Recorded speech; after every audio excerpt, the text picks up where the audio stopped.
Start again.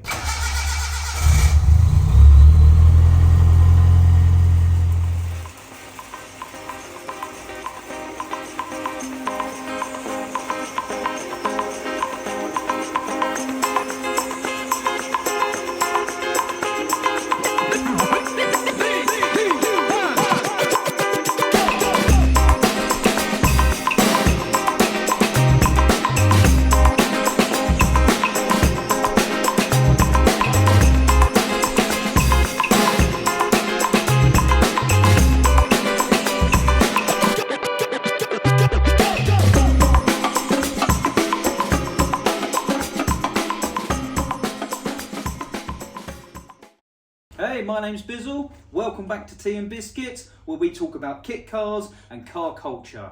Hope you have seen my previous episodes. If not, go check them out. Today, we're talking about cooling and the engine. Okay, so as part of the introduction of the car, I'm going to take this front nose cone off and just talk you through some of the changes that I've already made to this car since I've had it to just deal with some overheating issues. So let's take the front nose cone off. It varies from car to car. This one's got 3 bolts per side, 2 at the top. My old nose cone just used to have 2 per side, I think. Drop the washer.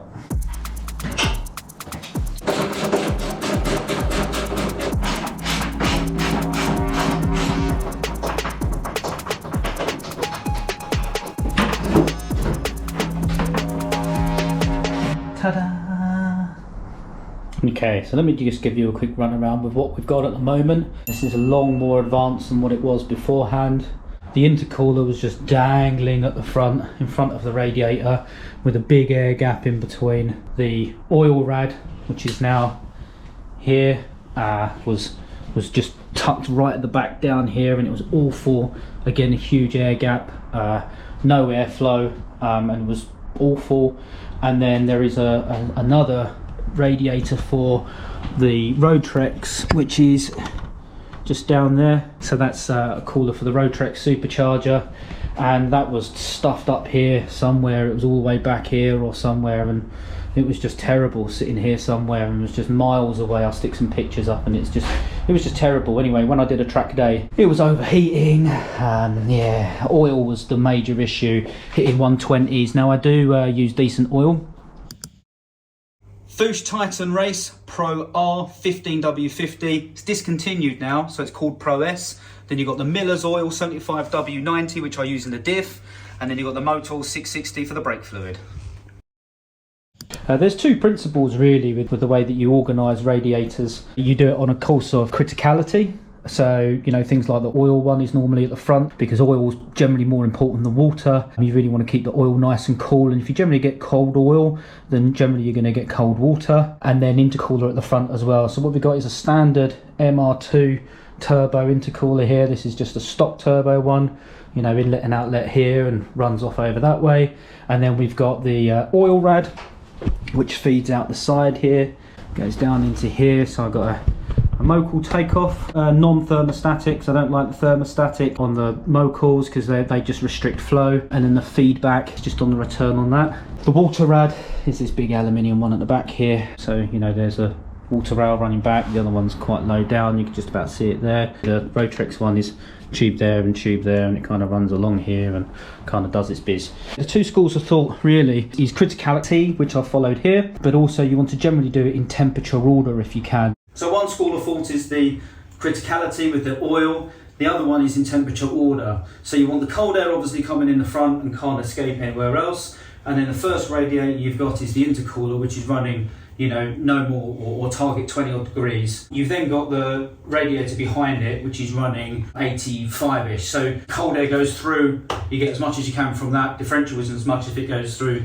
into the water. And then the oil at the back is just as good as I can get it, because I don't have any more space. They go naturally 2 at a time.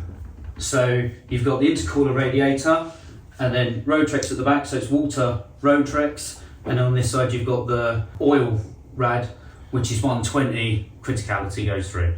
Easy peasy.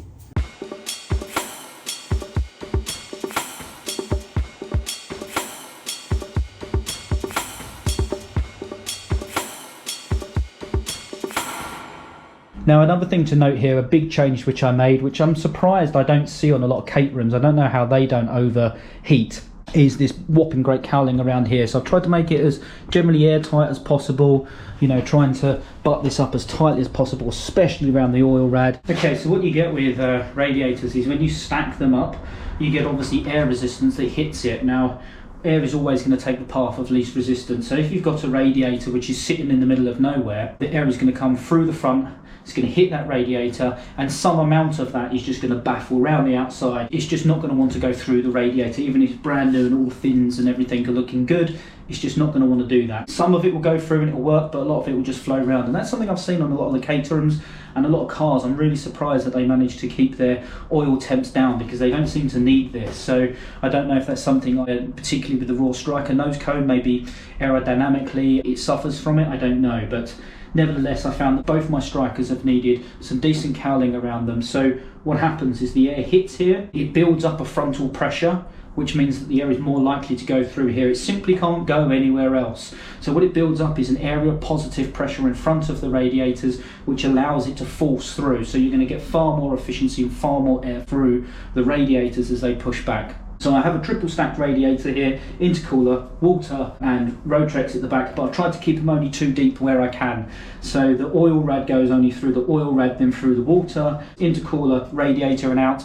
And because the Rotrex is tucked right down underneath here, the air here only goes through the water rad and then through the Rotrex. So really there is a little bit of overlap, but generally all of my radiators, they only have a passage of 2 going through them, whether it's oil, water, intercooler, water, or water then oil. So that's my setup really for my radiators. Hopefully that's useful. If you do get overheating, do have a think about where you want to put your radiators. Do consider about the packaging and things like this, because it is super important. This is just made up of a styrofoam kind of hard plastic. I heated this up with a hot air gun just to get the shape. I used cardboard to originally get the shape, lots of on and off of the bumpers, just roughly cut it the shape. It's not a show car, purely functional. Pop riveted this bottom lip on, only cable tied it up because it doesn't need any more. You know, let's not over engineer this stuff. And also it means I can whip it off really quickly. If I get a pinhole or a leak and I need to change something, I don't know what, it just allows me to whip it off nice and quickly. I can cut them cable ties, you know, drill out any pop rivets. There aren't really any pop rivets here, to be honest. It's all just cable tied on, does its job. Let's not overcook things like this. Pun.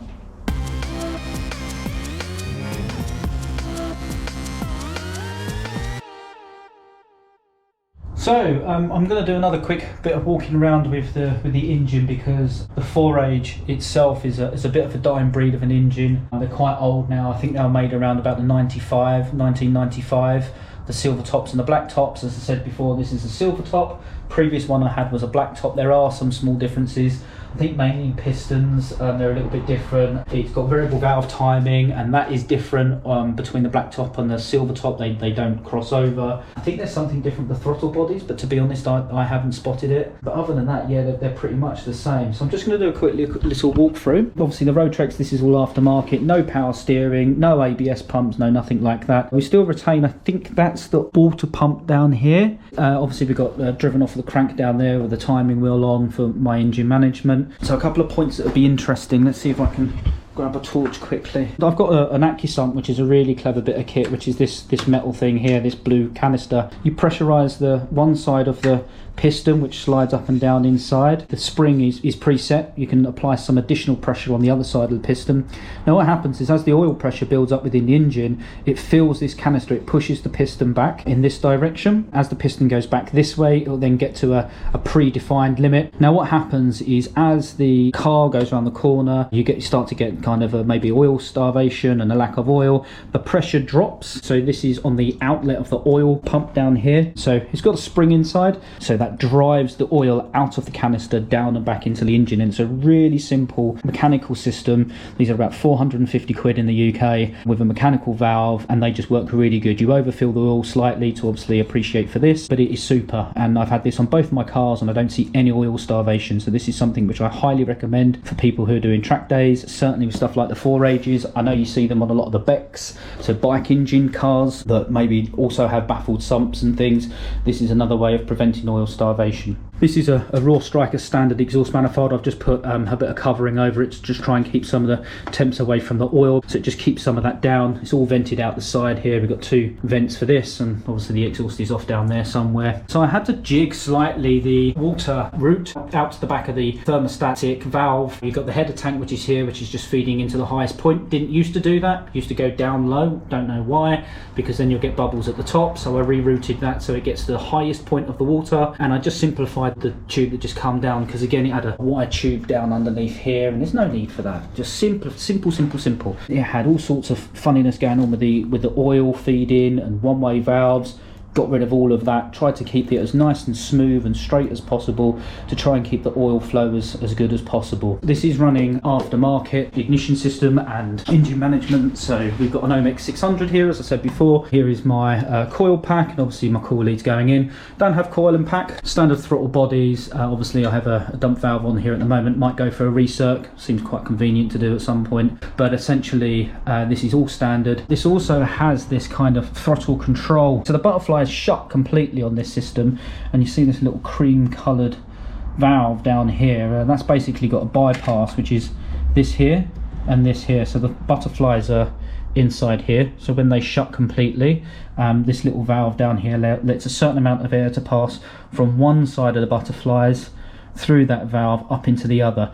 Now I'm losing boost, and this is something which is very suspicious to me, and I wonder whether I should get rid of this, because the blue Striker that I had didn't have this at all, and you just had to make sure that the butterflies obviously sat open a little bit, just to allow just enough air through on the stoppers.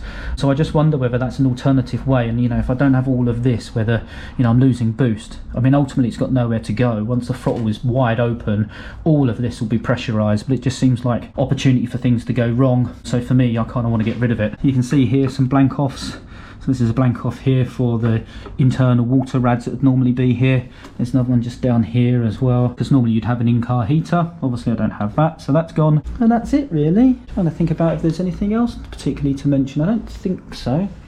It's all good. It's all good.